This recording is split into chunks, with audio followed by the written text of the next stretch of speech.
Hi, Macy here. Welcome back to Code to Create. OpenAI just released its latest text to video tool, which is called Sora. They released a couple of videos they generated with Sora. I personally have very high hope for this product. Let's get it started and take a look at what Sora is. Now I am on their website. They have their video that's being generated behind the screen for Sora, and the video looks pretty good, like anything with particles, large amount of quantity of certain items, go through flowy kind of background. From my experiences, are usually very expensive to produce. If this Sora thing really work, I would say it will save a lot of money for people who are creative and want to have creative content to be created. And it is only available for preview. We can only look at what they're showing to us without really trying it. So they're just saying it's like an AI to understand and simulate the physical world in motion. So instead of creating pictures frame by frame, they're promising they can do something that's can't really understand the environment instead of like mimicking, right? I've seen a lot of example where they use stable diffusion to generate a bunch more pictures and then pack them together to do frame and frame animations. They looked okay, but they were at certain frames. They will understand the environment a bit, certain angles would look right, or their hair color would change, producing some mistakes within the generated video. So let's go down, scroll down. Here is an example of a woman who walk on the street. I would say this one looks really good from the reflection and the lights. I mean, I'm questioning why she has to wear sunglasses. Maybe because a real facial expression and like real human eyes and eye contact, it's kind of hard to create. And it's interesting, they picked somewhere like Tokyo or Japan. I don't know if it is Tokyo or not. Yeah, they say it's Tokyo, which means it's naturally clean. It's a little bit futuristic. I realized for AI products, they cannot really producing imperfect environment, like places with garbage or a bit rusty or things that looks not perfect. But so far, this looks pretty good for this lady. So you can see her wrinkles and her imperfections. And this first one I think is great. Let's check out other content. This are some animal videos. I think anytime it comes with like smoke or fur, I would consider this as like a large production content. If you're really gonna hire somebody to do it, like those furs that moves naturally, usually it's like the most expensive part inside the rendering, and make sure they look realistic. So this looks pretty good. Even the ponds, the animal ponds that's pressing on the snow, and the how the snow falls through and the smoke looks pretty realistic. Let's go next one. This one is a real human. So now we see some eye contact. I'm curious. The prompt is a movie trailer feature the adventures of a 30-year-old spaceman. It's very similar to what you do in Midjourney. Also, you describe the color and you describe the style, the environment. I'm wondering if at the early stage of the prompt engineering career would be remembering or have a reference to all those like those special keywords for the prompt engineers, right?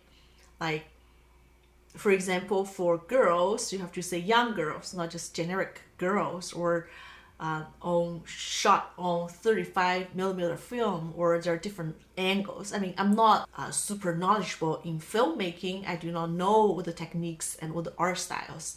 I'm pretty sure once the OpenAI released Sora to the public, we will be able to see those Excel sheets tell you how to become a proper video prompt engineer. The website is quite slow right now. The videos does not load quick enough. I think it's just because the amount of people are visiting the website. Okay.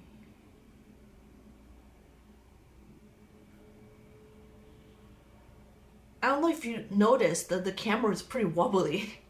I'm wondering if you can like tell them stop being wobbly or not. It's another very interesting. I did some film courses, like whenever there's one thing our professor say, never trust your hand that much, just not as stable as a tripod. I think this AI camera person, this AI camera bot needs a tripod. Okay, next one. Some natural views, drone view of waves crashing against rugged cliffs.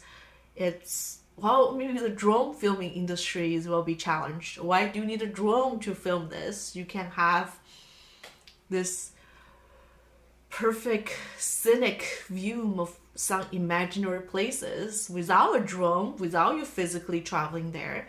And the first thing I can think of is the stock video industry will be crashed.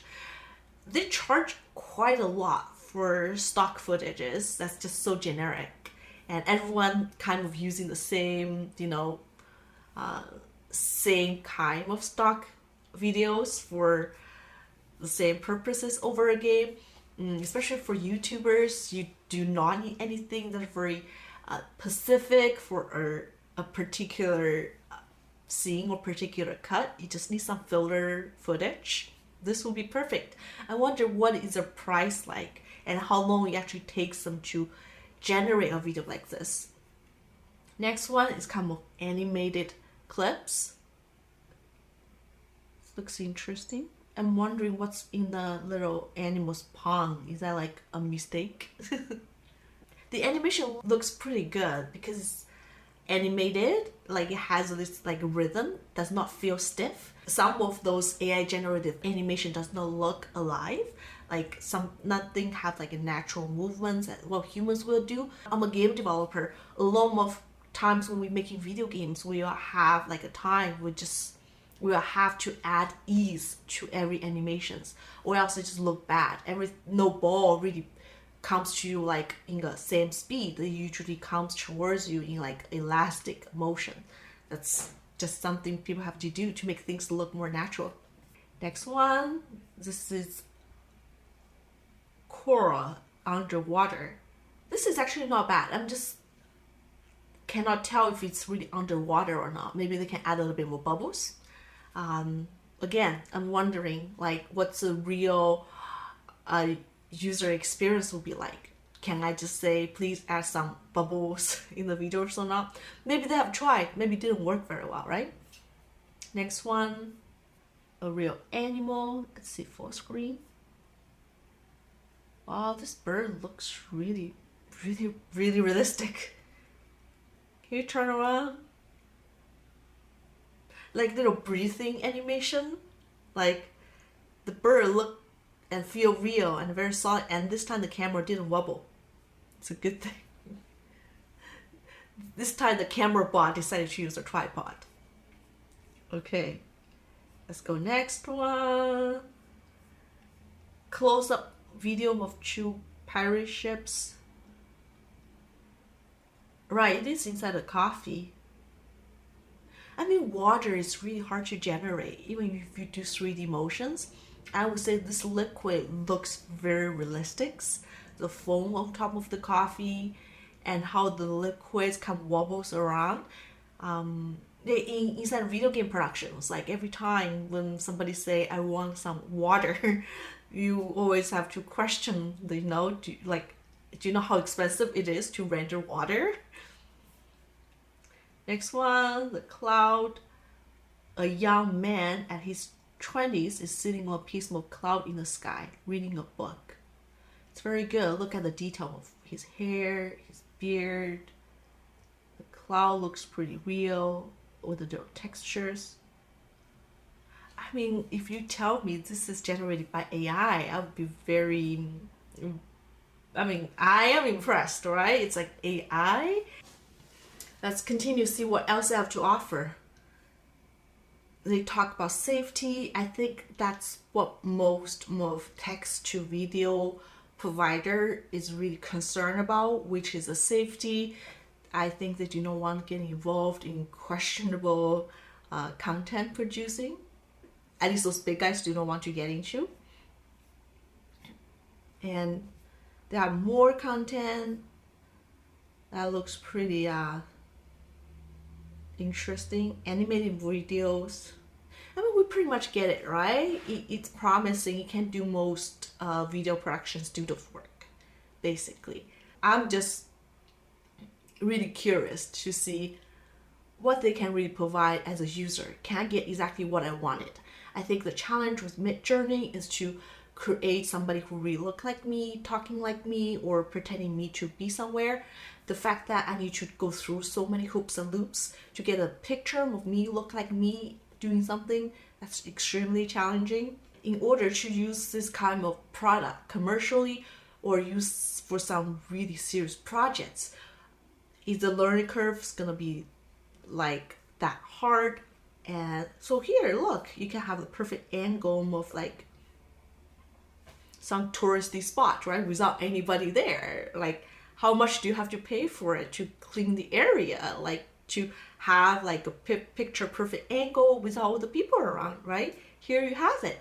Just pay Sora for a fee, then you can have this perfect, cleared up spot for your next film. Wow, tilt shift. Ooh.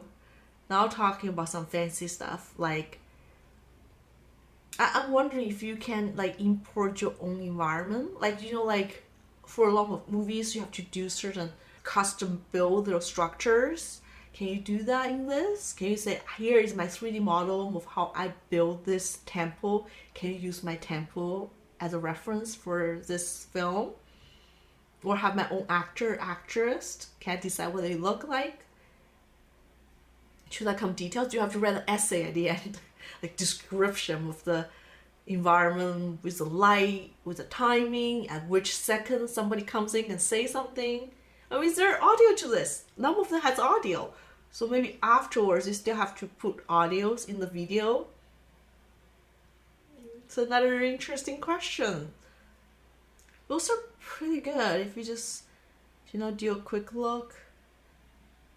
I mean, for some of those AI generated videos, like you can tell, like it was not that perfect. But this one, to be honest, I think OpenAI did a really good job. Like those videos do not look like they were generated. They do look real. So they were saying all the videos are generated by Sora without modifications. I mean, we all know the controversy with the Gemini demo. They created their demo with modifications. So here OpenAI says our demos are pure, directly exported from the Sora without modification. There's so many AI text to video tools out there, and I have not really able to try them because the waitlist is forever. So here is another very promising competitor, which is for Pika. Here's their video for animals. I'm not sure if you can see the fur, it's not there. It's no fur. Like the animation looks pretty blurry, not as high quality. So I do have some example of a person, right? It's very blurry. You cannot see the detailed texture of her. And you do see some little like light changes. This is a 4K resolution, but the art style is still not that realistic, right? Snowflakes. This one is a little bit better, but overall, if you can see, their videos are pretty low res and the details are kind of blurred out. At certain frame, if you can see the distortions of certain buildings, it's a little bit movements there. Things are still moving. I mean, Sora is for sure cutting edge in this text to video area. And I'm pretty sure all the stock video companies are pretty much gonna get destroyed, because with stock videos you really like kind of getting the same content. You cannot really modifying it. You cannot, for example, here I cannot just say I like this video but I want the guy wear a different kind of shirt.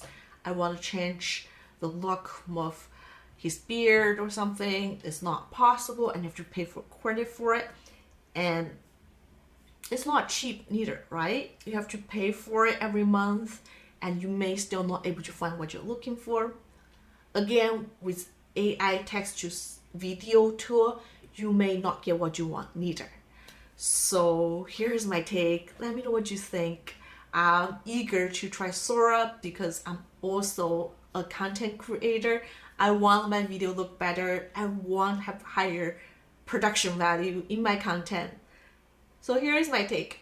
Thanks for watching. I hope you enjoyed this content, and see you in next video for more AI related content.